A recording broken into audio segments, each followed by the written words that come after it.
Bir günlərim gəminlə tur keçirilir, tur olur. Gəminlə səyahətə gedirlər. Gəmidə olan bir nəfər cavan oğlan gəlir gəminin bortuna selfi çəkdirməyə başlayır. Bir köndələn çəkdirir, bir yanakı durub çəkdirir, bir tərsinə çörülüb çəkdirir. Bir də çəkəndə qatdalanıb suya düşür, yıxılır suya. Bizim bu Hacı dayı da, Şəkili Hacı dayı da o gəmidə olur. Oğlan dalına 5 dəqiqə sonra bu da suya düşür. Başlayırlar bunlara tez kəndir atıb, ip atıb, bunları xilas eləməyə.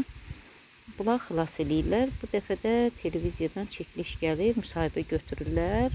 Hacı dayıdan müsahibə götürür, soruşurlar ki, ay Hacı dayı, sənə halal olsun, sənə malı deyilsə, bərəkallah. Bu qədər burada cavan oğlanlar var, cavanlar var, orta yaşlılar var. Bunların içində sən düşüb o oğlanın arxasınca onu xilas eləməyə düşdün da, bu barədə nə deyə bilərsən? Hacı dayı deyir ki, hə, heç nə, mən itəliyib bura yıxan, öyüd ağasın. Bir nəfər Rusiyaya gedir, şəhərdə gəzəndə arvadını itirir. Gedir polis idarəsinə, deyir ki, bəs mənim arvadım itib. Polis qayıdır buna, deyir ki, arvadım predmetdən dinə. Nə qədər eləyir, predmet sözünü başa salamdır bu kişiyə. Deyir ki, onda polis qayıdıb deyir ki, bax, məsələn mənimki, 1.75 boyu var, blondinkadır. Sarı, uzun kürəyinə düşən saçları var, mavi gözləri var, qırmızı dodaqları var, nazik uzun ayaqları, incə beli var. Polis qayıdıb kişi deyir ki, indi sən dinə. Kişi deyir ki, əşi bizimki boş şeydir, gedək səninkini axtaraq.